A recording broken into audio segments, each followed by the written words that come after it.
Magnus doesn't care who you are, you're getting the plow. You can be a 3-time world chess champion at Blitz chess, as Alexander Grischuk is. A peak classical rating of 2810. Does not matter, you're getting the treatment. This is Title Tuesday, the latest one on the 21st of November. Grischuk with black here goes pawn e5, very principled, and Magnus now goes back into an English. We get knight f6, knight c3 and bishop b4. Grischuk about to give up his bishops, as we see. Why would he do this? Well, now after Magnus takes with this pawn, not the b pawn, which you usually do, capturing towards the centre, well, Grischuk goes d6, setting up a nice rock solid dark squared pawn chain, so we got rid of that bishop before it actually got stuck inside.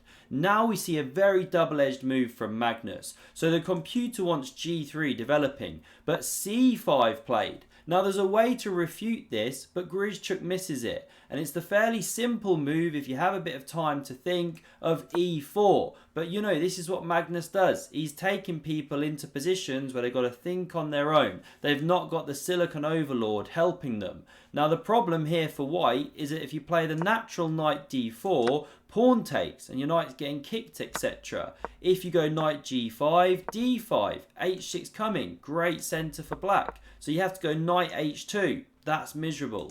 But e4 missed, we get castles played. Right, I'm playing Magnus, let's keep it steady, solid, get the king to safety. But now Magnus can capture. He's liquidated that doubled pawn on c4. We get g3 now played, knight c6 and bishop g5. After h6, Magnus gives up his bishop pair, but it's actually a great trade because look, he's got all those pawns on dark squares, so that bishop's mobility was always going to be a bit hampered.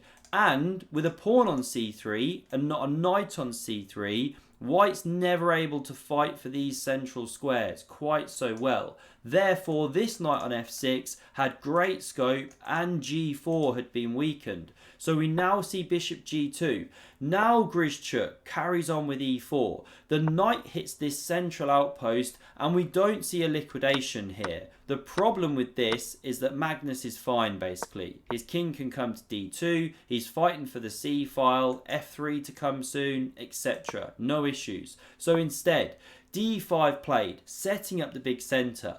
We get castles. Magnus is looking for pawn f3 here to undermine this advanced pawn, and Grischuk just encourages it with his next move. You know, the computer prefers to bring a rook to the e-file, or queen g6, eye this pawn. But bishop g4 played, actively encouraging this one. Pawn captures, the bishop drops back, and f4. Look at that structure, that V formation. It's like the front of Batman's car or something.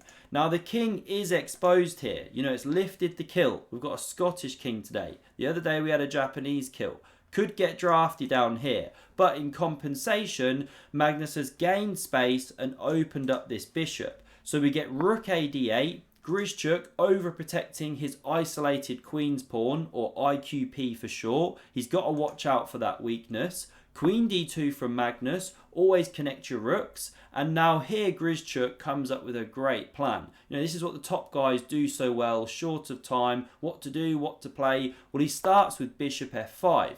And he's looking to re-maneuver to here in just a moment. Now the computer wants to lop that one off instantly because of the power of this plan, as we'll see. You do get rid of this nice knight, which is blockading, but you stop some of the problems. Magnus, however, starts with this move. We now get queen g6, eyeing this pawn, and Magnus plays such a Magnus move. You know, the vast majority of people are playing king h2 there to cover the pawn, get the king to the corner. Magnus goes king f2. He just sees the board differently to other people. You know, this king needs a good parent right now to be like, get back in here. You can't go for a wander there. But the king's on his way. Now we see bishop e4, and this is the power of the plan, because after rook a d1, we get f5, and look at that for a wooden shield in the center of the board. Rock solid, cemented. What to do?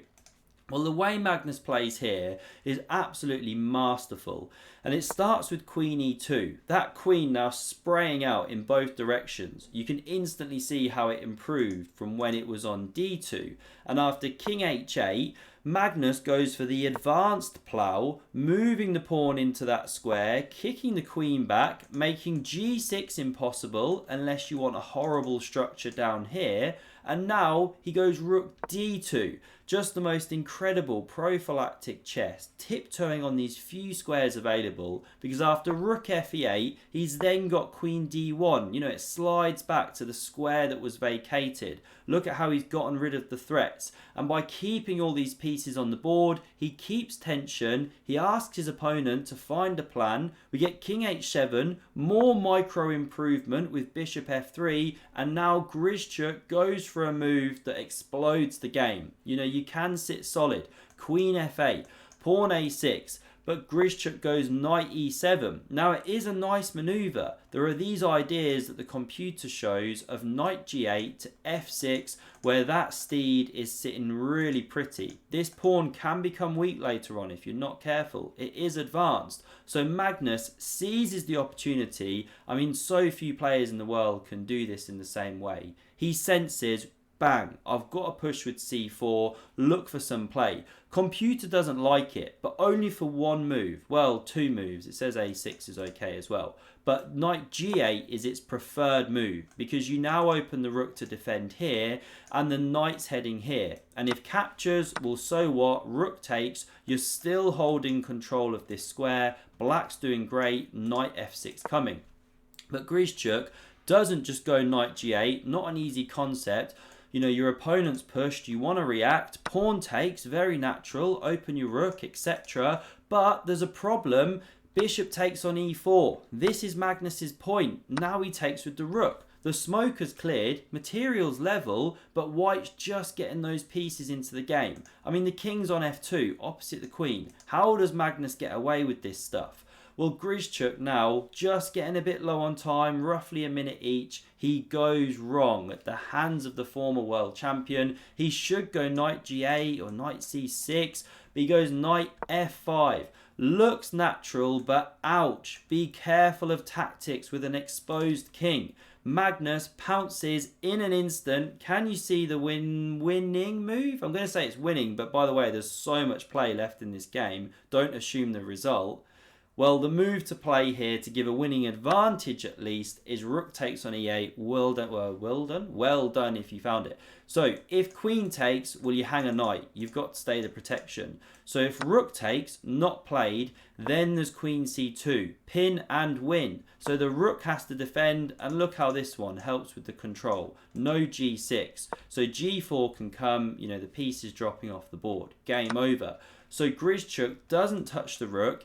He takes this knight on d4, and Magnus now gets that rook out of dodge. He's won an exchange. But this game gets so tricky now because knight and queen are an epic attacking force. We see rook takes on d2. And now check out this next 6 moves. This is my favourite part of the game. There are 6 queen moves from both players. So it starts with Magnus capturing here. This queen takes here. Huge threat to go queen h2, check. Then g3 collapses, and we just get this amazing waltz between the queens here, dancing around. Now, what would you play? You're white. Your clock's ticking down. You're facing Alexander Grischuk.